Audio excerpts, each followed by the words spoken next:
আসসালামু আলাইকুম প্রিয় দর্শক, আমি কাউসার। আমি একজন ফার্মাসিস্ট এবং প্রাইমারি হেলথ কেয়ার প্র্যাকটিশনার।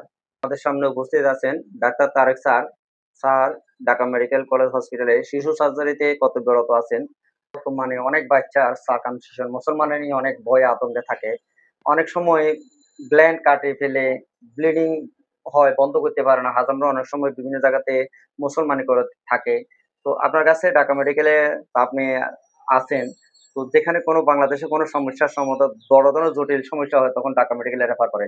আপনাদের কাছে এরকম পেশেন্ট আছে যে বাচ্চাদের গ্ল্যান্ড কেটে ফেলেছে, রক্ত বন্ধ হচ্ছে না, এরকম রোগী আপনারা কেমন পান? ধন্যবাদ কাউসার ভাইকে।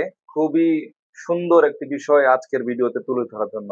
প্রায়ই আমরা প্রতি শুক্রবার বিশেষ করে এই ধরনের পোস্ট সার্কামসিশন ব্লিডিং যেটাকে আমরা বলি, অথবা হলো সার্কামসিশনের পরবর্তী জটিলতা নিয়ে আমাদের কাছে প্রায় বাচ্চারা আসে। কখনো কখনো দেখা যায় হাজাম কিংবা অনভিজ্ঞ লোকের কাছ থেকে মুসলমানি করার পর বাচ্চাদের ব্লিডিং বন্ধ হচ্ছে না, কিংবা পেনিসের মাথার সামনের দিকের অংশ যাকে আমরা গ্ল্যান্স বলি, সেই গ্ল্যান্সটা কেটে তারা আমাদের কাছে রেফার করে। এ ধরনের পেশেন্ট প্রায় আমাদের কাছে এসে ভর্তি হয়। আমরাও চেষ্টা করি আন্তরিকতার সাথে সেই ব্লিডটা বন্ধ করতে, অথবা গ্ল্যান্সের অপারেশন করে যাতে আগের মতো না হলেও কিছুটা স্বাভাবিকভাবে তার পেনিস এবং তার দাম্পত্য জীবন যেন সুন্দরভাবে সে ভবিষ্যতে পার করতে পারে সেই চেষ্টা করে দিতে।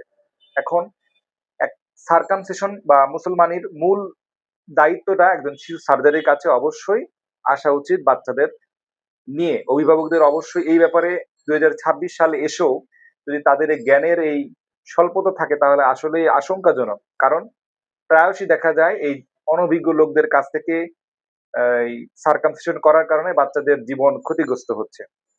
যখনই পোস্ট সার্কামসিশন ব্লিডিং নিয়ে আমাদের কাছে আসে, আমাদের সবসময় একটা ধারণা থাকে হয়তো তার ব্লিডিং এর কোনো ইস্যু আছে, অথবা তার জন্মগতভাবে তার রক্তের কোনো অসুখ রয়েছে, যেগুলো আসলে সার্জারি করার পূর্বে অবশ্যই আইডেন্টিফাই করা খুবই প্রয়োজন। শুধুমাত্র ২-৩টা রক্তের পরীক্ষার মাধ্যমেই আমরা কিন্তু আগে থেকেই প্রস্তুতি নিতে পারি যদি এই ধরনের ব্লিডিং এর কোনো ইস্যু থেকেও থাকে। তো আমি অবশ্য আবারও দর্শকদের বা অভিভাবকদের এই জিনিসটা বলবো যে আপনারা যখনই মুসলমানি করবেন অবশ্যই একজন দক্ষ শিশু সার্জারি বিভাগের শিশু চিকিৎসকের শরণাপন্ন হবেন এবং নিশ্চিত হয়ে অপারেশনের জন্য প্রস্তুতি নেবেন।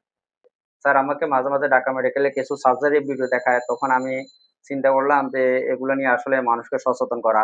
অনেক বাচ্চার গ্ল্যান্ড কেটে ফেলেছে। তো স্যার যেটা করলো, এই এখানে ঠোঁটের থেকে টিস্যু নিয়ে গ্ল্যান্ডটাকে তৈরি করে দিয়েছে। স্যার সহ আরো শিশু সার্জন আছে। এগুলো আমার কাছে খুবই অদ্ভুত লাগলো যে বাংলাদেশে এত সুন্দর চিকিৎসা আছে, যেটা গ্ল্যান্ড কেটে ফেলেছে সেটাকে আবার এমনভাবে তৈরি করে দিল, বোঝা যাচ্ছিল না। তো যদি এরকম জটিল এবং কঠিন সমস্যা হয়, কারণ আমরা দীর্ঘদিন থেকে তো হাজমদের দিয়ে করাচ্ছি। কখনো, কখনো অনভিজ্ঞ লোক দিয়ে যখন করা হয় দুর্ঘটনার সম্মুখীন হন, তাহলে দ্রুত আপনারা শিশু সার্জনের কাছে নিয়ে যাবেন। আমাদের সাথে থাকেন, সবাই ভালো থাকেন। ধন্যবাদ। আসসালামু আলাইকুম।